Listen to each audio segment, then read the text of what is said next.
وہ آگے بڑھتے چلے گئے اور ایسی جگہ آ گئی جہاں جنگل گھنا تھا، درخت ایک دوسرے سے دور دور ہو گئے تھے اور زمین سے چٹانیں ابھری ہوئی تھیں۔ جب وہ آگے چلے گئے تو دو افریت لڑتے لڑتے ایک چٹان کے پیچھے ہو گئے۔ اچانک ان امریکیوں کو اپنے عقب میں ایسی ہی آواز سنائی دی جو ان افریتوں جیسی تھی۔ انہوں نے پیچھے دیکھا تو مارے خوف کے ان کا برا حال ہو گیا۔ ایسے ہی 3 افریت ان کی طرف دوڑے آ رہے تھے۔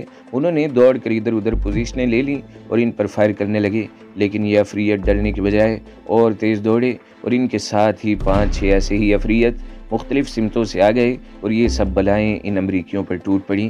ان آدمیوں میں سے صرف 2 بھاگ کر زندہ اور سلامت گن بوٹ میں پہنچ گئے، لیکن وہ ہکلاتے تھے اور منہ سے کوئی لفظ صحیح نہیں نکلتا تھا۔ آخر انہیں شراب پلائی گئی تو انہوں نے بتایا کہ اس جزیرے میں انہوں نے کیا دیکھا ہے اور وہاں کیا حادثہ ہوا ہے۔ ان کے وہ ساتھی جو گن بوٹ ہی میں رہے تھے اور جزیروں میں داخل نہیں ہوئے تھے، وہ مانتے ہی نہیں تھے کہ آج کے دور میں لاکھوں سال پہلے والی افریت موجود ہوں گے۔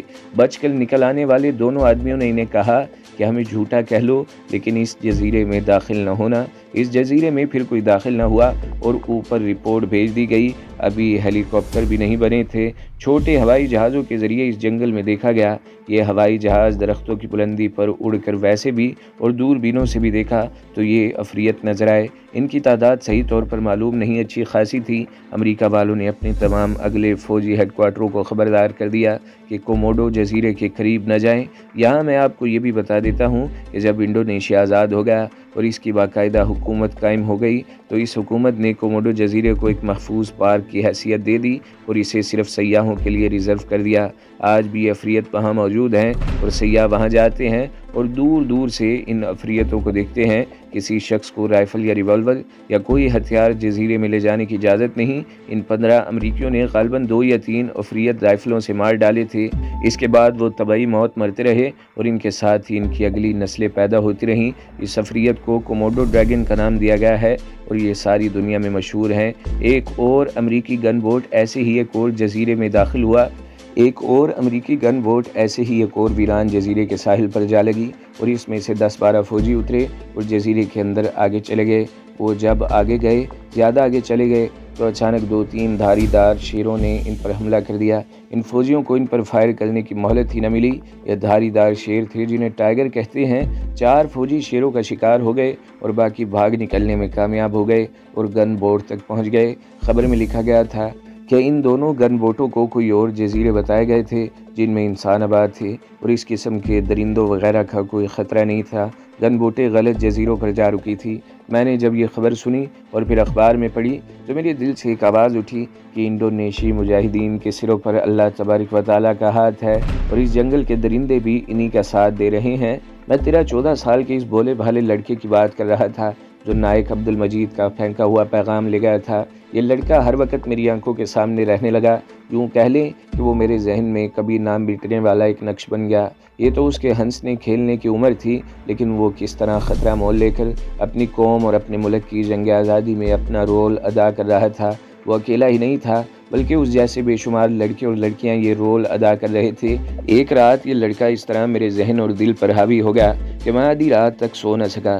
تم بزدل ہو، یوں آواز سنائی دی جیسے اس لڑکے نے مجھے طعنہ دیا ہو۔ تم اس لیے مسلمان نہیں کہلا سکتے کہ تمہارا نام مسلمانوں جیسا ہے۔ تم ہندوؤں کی کھڑی کی ہوئی انڈین نیشنل آرمی میں شامل ہونے کے لیے بگوڑے ہو گئے تھے، لیکن اپنی قوم کے لیے تمہارا خون سرد ہو گیا ہے۔ انگریزوں سے تمہیں راشن، وردی اور چند روپوں سے زیادہ کچھ نہیں مل سکتا۔ اجر لینا ہے تو اللہ سے لو۔ اٹھو، یہ صلیبی جنگ ہے، آگے بڑھو اور اپنا فرض ادا کرو۔ مجھے یقین کی حد تک محسوس ہونے لگا کہ میرے تاریک کمرے میں وہ لڑکا موجود ہے اور وہ میرا خون گرم کر کے مجھے بھڑکا رہا ہے۔ میں اپنے آپ میں شرمساری سی محسوس کر رہا تھا۔ میں نے اپنے پچھلے کیمپ میں انڈونیشی مجاہدین کی بہت مدد کی تھی، بڑے ہی خفیہ آپریشن آرڈر بھی ان تک پہنچائے تھے، لیکن یہ شاید میرے ضمیر کی، میری روح کی یا میری ایمان کی آوازیں تھیں کہ مجھے اس سے زیادہ جہاد کرنا چاہیے۔ کرنا یہی تھا کہ مجھے انڈونیشی مجاہدین کے پاس چلے جانا چاہیے اور ان کے دوش بدوش لڑنا چاہیے۔ مجھے حوالدار غلام نبی یاد آنے لگا اور پھر مجھے لانس نائک نور عالم اور سپاہی شفیع یاد آئے۔ میں تو تھوڑا بہت تعلیم یافتہ تھا اور کچھ کتابیں بھی پڑھی تھیں، لیکن نور عالم اور شفیع بالکل ہی ان پڑھ تھے۔ انہوں نے اللہ کی نگاہ میں بہت اونچا مقام حاصل کر لیا تھا۔ نور عالم تو شہید تھا۔ میں صاف طور پر محسوس کرنے لگا کہ نور عالم مرا نہیں، وہ میرے دل میں زندہ ہے۔ مجھے یہ خیال بھی آیا کہ میں بالکل تنہا آدمی ہوں، بیوی نہیں، بچے بھی نہیں۔ انسان کی یہی سب سے بڑی ذمہ داری ہوتی ہے۔ میں اس ذمہ داری سے آزاد تھا۔ میں نے فیصلہ کر لیا کہ ایک بار پھر بگوڑا ہو کر انڈونیشی مسلمان کے پاس چلا جاؤں گا۔ اس فیصلے کے ساتھ ہی مجھے ایسا سکون اور اطمینان ہونے لگا جس سے میں ہمیشہ ناآشنا رہا تھا۔ ادھر جوبنگ میں ہماری بی اور ڈی کمپنیاں تھیں۔ بی ہندوؤں کی اور ڈی مسلمانوں کی کمپنی تھی۔ ایک روز ہمارا کمانڈنگ آفیسر، ایڈجوٹنٹ اور صوبے دار میجر جو سکھ تھا، بڑی عجلت میں جوبنگ روانہ ہو گئے۔ میں اتنا ہی محسوس کر سکا کہ وہاں کوئی ایمرجنسی ہو گئی ہے۔ ایک فون آیا تھا جو کمانڈنگ آفیسر نے سنا اور سنتے ہی وہ اٹھ کھڑا ہوا اور ایڈجوٹنٹ اور صوبے دار میجر کو بلا کر فوراً جیپ میں بیٹھا اور یہ لوگ روانہ ہو گئے۔ وہ شام کو واپس آئے۔ میں نے صوبے دار میجر سے پوچھا اور اس نے بتایا کہ جوبنگ میں 2 گورا ریجیمنٹ کی کمپنیاں بھی ہیں۔ وہاں ایسا آپریشن شروع کر دیا گیا ہے کہ ہر گاؤں اور چھوٹی سے چھوٹی بستی کے گھروں کی بھی تلاشی ہوتی ہے اور گرفتاریاں بڑی عام ہو گئی ہیں، لیکن زیادہ تر نوجوان لڑکیوں اور جوان عورتوں کو پکڑا جاتا ہے۔ صوبے دار میجر نے کہا کہ گورا ریجیمنٹ نے کھلے میدان میں تھوڑی سی جگہ پر چاروں طرف خاردار تار لگا دی ہے اور اس میں قیدیوں کو رکھتے ہیں۔ قیدیوں میں زیادہ تر مستورات ہیں۔ صوبے دار میجر نے بتایا کہ ڈی کمپنی کے کمپنی صوبے دار نے اپنی کمپنی کمانڈر سے، جو انگریز تھا، کہا کہ ان عورتوں کو رہا کرائیں یا انہیں گورا ریجیمنٹ کی قید میں نہ رکھا جائے۔ صوبے دار نے وجہ یہ بتائی کہ گورے ان عورتوں کے ساتھ چھیڑ چھاڑ اور بدتمیزی کریں گے اور اگر ہمیں اس کی اطلاع مل گئی تو پھر ہم برداشت نہیں کریں گے اور ان گوروں پر باقاعدہ حملہ کر دیں گے۔ کمپنی کمانڈر انگریز میجر تھا۔ اس نے اپنے آپ کو بادشاہ سمجھ کر صوبے دار کو ڈانٹ پلا دی اور کہا کہ وہ فوجی معاملات میں اس طرح دخل اندازی نہ کرے۔ صوبے دار نے اسے کہا کہ اس مطالبے اور احتجاج میں وہ اکیلا نہیں بلکہ پوری کمپنی ہے اور کمپنی کے جوانوں نے مجھے مجبور کر دیا ہے کہ میں آپ تک یہ مطالبہ پہنچا دوں، ورنہ اس کے نتائج اچھے نہیں ہوں گے۔ اس انگریز کمپنی کمانڈر نے پوری کمپنی کو فالن کیا اور کمپنی پر رعب اور غصہ جھاڑا اور کہا کہ یہ عورتیں گورا ریجیمنٹ نے پکڑی ہیں اور ہم انہیں آزاد نہیں کروا سکتے۔ جوان بول پڑے۔ انہوں نے کہا کہ ہم مسلمان ہیں اور ہم کسی مسلمان عورت کی بے حرمتی برداشت نہیں کر سکیں گے۔ بہتر ہے ان عورتوں کو جیل میں بھیج دیا جائے اور یہاں نہ رکھا جائے، ورنہ ہم خود ان عورتوں کو رہا کروا لیں گے۔ جو حضرات فوج کے ڈسپلن اور دیگر امور سے واقف ہیں وہ تو کبھی تسلیم نہیں کریں گے کہ جوانوں نے اپنی انگریز کمپنی کمانڈر سے یہ مطالبہ کیا ہوگا اور یہ دھمکی بھی دی ہوگی۔ یہ سوچنے والے حضرات اپنی جگہ حق بجانب ہیں، لیکن وہاں کی صورتحال کچھ اور تھی۔ میں بار بار ایک بات کہہ رہا ہوں کہ اس وقت تک انڈین آرمی کی مختلف یونٹوں سے کئی مسلمان انڈونیشی مجاہد کے پاس چلے گئے تھے۔ کمپنی صوبے دار اور کمپنی عہدیدار اور جوان انگریزوں کی اس کمزوری سے واقف تھے۔ وہاں مسلمانوں میں ہی کچھ ایسا جذبہ بیدار ہو گیا تھا کہ وہ نتائج سے بے پرواہ ہو گئے تھے۔ کمپنی کمانڈر نے کمپنی کا یہ عزم اور یہ مطالبہ اور یہ دھمکی دیکھ کر موجود کرتو کمانڈنگ آفیسر کو بذریعہ فون اطلاع دی۔ یہ تو بتانا ممکن نہیں کہ اس نے کمانڈنگ آفیسر سے کیا کہا تھا اور کیا رائے دی تھی۔ میں نے یہ دیکھا کہ کمانڈنگ آفیسر اسی وقت اٹھ دوڑا تھا۔ صوبے دار میجر نے یہ بھی بتایا کہ کمانڈنگ آفیسر نے کمپنی کو بڑے اچھے الفاظ میں یقین دلایا تھا کہ ان عورتوں کے ساتھ گورے کوئی چھیڑ چھاڑ نہیں کریں گے اور وہ کوشش کرے گا کہ ان عورتوں کو یہاں سے جیل میں منتقل کر دیا جائے۔ کمانڈنگ آفیسر، ایڈجوٹنٹ اور کمپنی کمانڈر گورا ریجیمنٹ کے افسروں کے پاس گئے اور نہ جانے وہاں کیا گفت و شنید ہوئی۔ ہمارے آفیسر واپس آئے تو انہوں نے یہ مجدہ سنایا کہ کل صبح عورتوں کو یہاں سے نکال دیا جائے گا۔ 4-5 روز بعد وہاں سے اطلاع آئی تھی کہ اگلے ہی روز عورتوں کو فوجی حراست سے نکال کر لے گئے تھے، لیکن یہ پتہ نہیں چلا کہ وہ انہیں کہاں لے گئے تھے۔ بہرحال یہ ڈی کمپنی کے مسلمانوں کی بہت بڑی فتح تھی، لیکن انگریز افسروں نے ڈی کمپنی کو یوں سزا دی کہ کمپنی پر پابندیاں عائد کر دیں کہ کوئی جوان کیمپ سے باہر نہیں جا سکتا اور کسی انڈونیشی سویلین کے ساتھ بات نہیں کر سکتا۔ ایک روز اچانک یوں ہوا جیسے انڈونیشیا کے جنگلات اور بستیوں پر قیامت ٹوٹ پڑی ہو۔ یہ ایسا وسیع پیمانے پر آپریشن شروع کیا گیا جس طرح جھاڑو دیا جاتا ہے۔ امریکہ سے تازہ دم کریک فورس آ گئی تھی اور برٹش آرمی کی بھی بہت سی یونٹیں تھیں اور باقی یونٹیں انڈین آرمی کی تھیں۔ اس تمام فوج کو کئی میلوں میں پھیلا کر اس طرح ایڈوانس کیا گیا کہ اوپر سے لڑاکا بمبار طیارے آتے تھے جو کم بلندی پر جا کر بم پھینکتے تھے، اس کے ساتھ توپ خانے بے انداز گولہ باری کرتے تھے۔ انفینٹری کی امریکہ، انگریز اور ہندوستانی یونٹیں پیش قدمی کرتی تھیں اور راستے میں کوئی چھوٹی موٹی بستی نظر آ جاتی تو اس کے بچے سے بوڑھے تک کو باہر نکال کر ذلیل و خوار کیا جاتا اور گھروں کی تلاشی لی جاتی تھی۔ جس گھر پر شک ہوتا کہ اس گھر کا خواہ ایک ہی جوان گوریلوں میں ہے تو اس گھر کو آگ لگا دی جاتی تھی۔ ان صلیبیوں کو توقع تھی کہ یہ غریب اور مفلس لوگ ڈر جائیں گے اور اپنی گوریلا فورس کی مدد نہیں کریں گے، لیکن انہیں سخت مایوسی ہوئی کہ ادھر آپریشن ہوتا اور شام کو یونٹیں واپس اپنے اپنے کیمپ میں پہنچ جاتی تو گوریلے کسی نہ کسی کیمپ پر گرنیڈ پھینکتے اور مشین گنوں اور ٹامی گنوں کا فائر چھڑکاؤ کی طرح کر کے غائب ہو جاتے۔ اس دوران انڈونیشی مجاہدین نے 10-12 گاڑیوں کے ایک کانوائے کو لوٹا۔ اس میں زیادہ تر راشن تھا اور تھوڑا اسلحہ بارود تھا۔ بعض چھوٹی چھوٹی بستیاں تو بالکل ہی خالی ملتی تھیں، کچھ پتہ نہیں چلتا کہ ان کے رہنے والے کہاں غائب ہو گئے ہیں۔ وہ اپنی گوریلا شب خونوں اور کارروائیوں سے انگریزوں اور امریکیوں کو احساس دلاتے رہتے تھے کہ ہم یہیں ہیں، کہیں بھاگ نہیں گئے۔ حیرت اس پر ہوتی کہ انڈونیشی مجاہدین کی گوریلا کارروائیاں اس ظالمانہ آپریشن میں پہلے سے زیادہ ہو گئیں اور اتحادی فوج کا نقصان بھی پہلے سے زیادہ ہوتا تھا۔ میں امریکیوں اور انگریزوں کے یہ آپریشن اور ان کے جواب میں انڈونیشی مجاہدین کی جوابی گوریلا کارروائیاں پوری تفصیل کے ساتھ بیان نہیں کروں گا۔ اگر میں ان تفصیلات میں الجھ گیا تو پھر کوئی دوسری بات نہیں کر سکوں گا۔ عرصے بعد جب میں گھر واپس آیا تو ایک امریکی نامہ نگار کی لکھی ہوئی کتاب پڑھی تھی اور پھر امریکہ کے ایک مشہور ماہنامہ ریڈر ڈائجسٹ میں ایک مضمون انڈونیشی مجاہدین کی جنگ آزادی کے بارے میں پڑھا تھا۔ میں اس کتاب اور ریڈر ڈائجسٹ کے حوالے ہی کافی سمجھوں گا۔ امریکی نامہ نگار نے اپنی کتاب میں لکھا تھا کہ اتحادیوں یعنی امریکیوں اور انگریزوں کے بمبار ہوائی جہاز اور توپ خانے جنگلوں پر اس قدر بم اور گولے برساتے تھے کہ گمان ہوتا تھا کہ کوئی درخت اور کوئی زیرو سلامت نہیں رہا ہوگا، لیکن جب ہوائی جہاز، توپ خانے اور انفینٹریاں واپس چلی جاتی تھیں تو اسی رات گوریلے کہیں نہ کہیں شب خون مار کر اتحادیوں کو احساس دلا دیتے تھے کہ وہ پہلے سے زیادہ زندہ اور بیدار ہیں۔ ریڈر ڈائجسٹ میں مضمون نگار نے امریکی ہوتے ہوئے بھی تعصب کا ذرہ بھر مظاہرہ نہیں کیا تھا اور انڈونیشی مجاہدین کو کشادہ ظرفی سے خراج تحسین پیش کیا تھا۔ اس نے لکھا کہ انڈونیشی گوریلے جب ایک آپریشن کے بعد کہیں حملہ کرتے تھے تو یوں لگتا تھا جیسے انہیں زمین نے نگل لیا ہو یا اب اگل دیا ہو تو زمین بھی انہیں نگل کر اپنی آغوش میں چھپا لیتی۔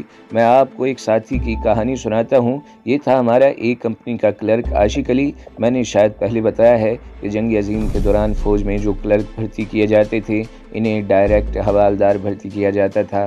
جنگ سے پہلے سپاہی کلرک ہوا کرتے تھے۔ عاشق علی جنگ کے دوران بھرتی ہوا تھا اور ٹریننگ کے بعد ہماری بٹالین میں آ گیا۔ اسے ایک کمپنی کا کلرک بنایا گیا۔ اس کی عمر کوئی 22-23 سال ہوگی۔ اس کا رنگ گورا تھا اور وہ صحیح معنوں میں خوبصورت نوجوان تھا۔ اس میں زندہ دلی بھی تھی اور خاندانی شرافت بھی۔ وہ تحصیل چکوال کے کسی گاؤں کا رہنے والا تھا۔ اس نے مجھے کئی بار کہا کہ جب کبھی موقع ملا وہ بگوڑا ہو کر انڈونیشی مسلمانوں کے پاس چلا جائے گا اور کافروں کے خلاف لڑے گا۔ میں نے اسے کبھی نہیں بتایا تھا کہ میرا ان گوریلوں کے 1-2 کمانڈروں کے ساتھ خفیہ رابطہ رہا ہے اور اب بھی ہے۔ میں نے یہ سوچ کر اپنا یہ راز نہیں دیا کہ ابھی بچہ ہے، کہیں ہندو اور سکھوں میں بیٹھا یہ بات کہہ نہ ڈالے۔ میں جس ظالمانہ آپریشن کی بات کر رہا ہوں اس میں ہماری 4 کمپنیاں شامل ہوا کرتی تھیں۔ کمپنی کلرک بھی کمپنی کمانڈر کے ساتھ جایا کرتے تھے۔ ایسے ایک آپریشن کے دوران ایک کمپنی دور جنگل میں جا کر کسی اور سمت چلی گئی جسے وہ علاقہ دیا گیا تھا۔ عاشق علی اپنی کمپنی کمانڈر کے ساتھ تھا۔ کمپنی کمانڈر کے ساتھ اردلی بھی تھا اور آپریٹر بھی۔ اس وقت ریڈیو ٹیلی فون فوج کو مل گئے تھے اور اس کے لیے ایک آپریٹر ہر آفیسر کے ساتھ ہوتا تھا۔ کمپنی کمانڈر ایک پلاٹون کی طرف چلا گیا اور یہ پلاٹون چٹانی علاقے میں گئی تو وہاں گوریلوں کی اچھی خاصی فائرنگ آنے لگی جو چاروں طرف سے آ رہی تھی۔ اسے گھات کہہ لیں یا گوریلے جنگل میں کہیں دیکھ رہے تھے اور جب انہوں نے دیکھا کہ ایک پلاٹون کمپنی سے الگ ہو کر چٹانی علاقے میں آ گئی ہے تو انہوں نے چٹانوں کی اونچائیوں سے اس پلاٹون پر گولیاں برسانی شروع کر دیں اور دیکھتے ہی دیکھتے 6-7 جوان مارے گئے۔ گوریلوں کو پہلے اطلاع نہیں دی جا سکی تھی کہ یہ مسلمانوں کی پلاٹون ہے اور یہ فلاں علاقے میں جائے گی۔ پہلے کسی کو پتہ ہی نہیں تھا، ورنہ انڈونیشی گوریلے مسلمانوں پر گولی نہ چلاتے۔ فائر ایسا آیا کہ کوئی گولی ضائع نہیں ہوتی تھی۔ انڈونیشی گوریلے اس وقت رائفل سے گولی نکالتے تھے جب انہیں یقین ہوتا تھا کہ یہ گولی ایک فوجی کو ضرور لگے گی۔ ایسی کارگر فائر سے پلاٹون بوکھلا گئی اور ادھر ادھر بکھر گئی۔ جوانوں نے پوزیشنیں لے لیں اور اندھا دھند فائر شروع کر دیا۔ گرنیڈ بھی پھینکے گئے اور مشین گن نے تو بے رحمی سے فائر کی۔ گوریلے اپنا وار کر کے جنگل اور چٹانوں میں لاپتہ ہو گئے۔ جب فائر ختم ہوا تو کمپنی کمانڈر، کمپنی صوبیدار اور حوالدار وغیرہ پلاٹون کے جوانوں کو دیکھنے نکلے۔ انہوں نے پلاٹون کو پکارا اور کہا کہ ایک جگہ اکٹھے ہو جائیں، لیکن پلاٹون کی حالت کچھ ٹھیک نہیں تھی۔ سارے جوان بکھر گئے تھے اور ان کا ایک دوسرے کے ساتھ رابطہ نہیں ہو رہا تھا۔ سورج غروب ہونے کو تھا۔ وہ آپریشن ختم کر دیا گیا۔ یہ آپریشن پورے ایک بریگیڈ کا تھا۔ واپسی کا حکم ملا۔ ایک کمپنی کی اس پلاٹون کی لاشیں اٹھا لی گئی اور جو زخمی چل سکتے تھے وہ چل پڑے اور جو چلنے کے قابل نہیں تھے انہیں اسٹریچروں پر ڈال دیا گیا۔ واپس آ کر جب کمپنی کی گنتی کی گئی تو پتہ چلا کہ حوالدار کلرک عاشق لاپتہ ہے۔ اب یہ ممکن نہیں تھا کہ واپس جا کر اسے ڈھونڈا جاتا۔ سورج غروب ہو چکا تھا اور رات جلدی ہی گہری ہو گئی تھی۔ عجیب بات یہ تھی کہ کمپنی کمانڈر نے واپس آتے ہوئے یہ بھی نہ دیکھا کہ اس کا کمپنی کلرک جو ہر وقت اس کے ساتھ رہتا تھا اب اس کے ساتھ نہیں۔ اگلے دن کوئی ایسا آپریشن یا کوئی اور جنگی پروگرام نہیں تھا۔ ساری فورس کو جو دراصل پوری بریگیڈ کی نفری تھی اس روز آرام دیا گیا۔ ہمارے کمانڈنگ آفیسر نے پوری کی پوری ایک کمپنی کے آگے جانے کا حکم دیا تاکہ عاشق علی کی لاش لائی جا سکے، یا ہو سکتا ہے وہ شدید زخمی حالت میں کہیں پڑا ہو۔ کمانڈنگ آفیسر کا یہ جو حکم تھا کہ لاش لائی جائے اس میں جذبات کا کوئی عمل دخل نہیں تھا۔ لاش لانے کا مطلب یہ تھا کہ عاشق علی کی موت کی تصدیق ہو جانی چاہیے۔ کمپنی گئی اور علاقے میں گھوم پھر کر کھٹنالے دیکھ کر مایوس واپس آ گئی۔ کمپنی کو عاشق علی زندہ یا مردہ نہ ملا۔ یہ میں جانتا تھا کہ عاشق علی انڈونیشی مسلمانوں کے پاس چلا گیا ہے، اسے کمپنی کمانڈر کے ساتھ رہنا چاہیے تھا، لیکن وہ دانستہ اس سے الگ ہو گیا ہوگا اور ٹکریوں اور چٹانوں اور اونچی گھاس میں چھپتا چھپاتا گوریلوں کے پاس پہنچ گیا ہوگا۔ میں نے کمپنی کمانڈر کے اردلی سے پوچھا تھا، یہ اردلی بھی مسلمان تھا۔ اس نے بتایا کہ اسے پتہ ہی نہیں چلا محمد عاشق علی کس وقت اور کس جگہ ان سے الگ ہوگا۔ عاشق علی کے گھر یہ سرکاری اطلاع بھیجی گئی کہ آپ کا بیٹا حوالدار کلرک عاشق علی لڑائی میں لاپتہ ہو گیا ہے۔ اسے انگریزی میں کہا جاتا تھا مسنگ ان ایکشن۔ میرے پاس کوئی ایسا ثبوت نہیں تھا کہ میں وثوق سے کہہ سکتا کہ عاشق علی انڈونیشی مسلمانوں کے پاس چلا گیا ہے، لیکن میں یقین کے ساتھ کہتا تھا کہ وہ مرا نہیں، نہ وہ زخمی ہوا ہے، بلکہ وہ ادھر چلا گیا ہے۔ میں جب سوچتا تھا کہ ایک ماں کا اتنا خوبصورت اور نوجوان بیٹا اللہ کی راہ میں جان قربان کرنے کو چلا گیا ہے تو مجھے اپنے آپ میں شرم محسوس ہوتی تھی، اور وہ بھولا بھالا انڈونیشی لڑکا میری آنکھوں کے سامنے آ جاتا تھا جو نائک مجید کا پیغام لے گیا تھا۔ میں نے اب پکا ارادہ کر لیا کہ اب انگریزوں کی آرمی میں نہیں ٹھہروں گا۔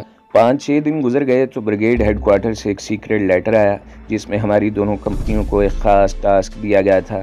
اس میں ایک گاؤں کا نام لکھا ہوا تھا۔ بریگیڈ ہیڈ کوارٹر کو اطلاع یہ ملی تھی کہ اس گاؤں میں اسلحہ بارود کا ذخیرہ کیا جا رہا ہے اور وہاں چھاپا مار کر وہ پکڑنا ہے، اور وہاں جتنے بھی آدمی اور عورتیں ملیں انہیں گرفتار کرنا ہے۔ کمپنیوں نے ایک روز بعد روانہ ہونا تھا۔ موجو کرتو میں بھی میں نے ایک انڈونیشی کے ساتھ رابطہ رکھا ہوا تھا۔ اس کے ساتھ کسی وقت مسجد میں ملاقات ہوئی تھی۔ وہ جنگ آزادی کا ایک اہم کل پرزا تھا۔ اس کا کام مخبری اور جاسوسی تھا اور اس کا رابطہ اس علاقے کی گوریلا ہیڈ کوارٹر کے ساتھ تھا۔ بریگیڈ ہیڈ کوارٹر سے یہ خفیہ چٹھی آئی تو میں نے بڑی تیزی سے یہ نقل کی اور اسی دن کے پچھلے پہر اس شخص کے گھر چلا گیا۔ اس کا نام حمزہ تھا۔ اسے یہ نقل دی اور میں فوراً وہاں سے نکل آیا۔ میں وہاں سے نکل ہی رہا تھا، ہماری بٹالین کا پولیس حوالدار سامنے آ گیا۔ ہر بٹالین میں ریجیمنٹل پولیس ہوا کرتی تھی، اس میں ایک حوالدار اور چند ایک جوان ہوا کرتے تھے، وہ ہم میں سے ہی ہوتے تھے۔ ہمارا پولیس حوالدار سرگودا کے کسی گاؤں کا رہنے والا تھا، اس کا نام صداقت شاہ تھا۔ مجھے اس گھر سے نکلتا دیکھ کر رک گیا اور بڑے اتفاق سے ملا۔ اس نے مجھ سے پوچھا کہ یہ کس کا گھر ہے۔ میں نے اسے یہ نہ بتایا کہ یہ شخص کس حیثیت کا مالک ہے۔ میں نے یوں کہا کہ اس سے ایک بار مسجد میں ملاقات ہوئی تھی اور وہاں سے ایسے تعلقات شروع ہوئے کہ یہ اصرار کیا کرتا ہے کہ میں کبھی کبھار اس کے گھر آیا کروں۔ مطلب یہ کہ میں نے یہ تاثر دیا کہ یہ ایک دوستانہ بات ہے کہ میں اس شخص سے ملنے آیا تھا۔ مجھے پوری امید تھی کہ حوالدار صداقت شاہ چونکہ مسلمان ہے اس لیے اس کی ہمدردیاں انڈونیشی مسلمان کے ساتھ ہیں۔ اس نے میرے ساتھ ایسی ہی باتیں شروع کر دیں جیسے وہ بھی کسی نہ کسی دن بٹالین سے بھاگ کر انڈونیشی مسلمانوں کے پاس چلا جائے گا۔ مجھے آج تک اس کی جوشیلی اور جذباتی باتیں اچھی طرح یاد ہیں۔ میں وہاں سے اپنے کمرے میں آیا۔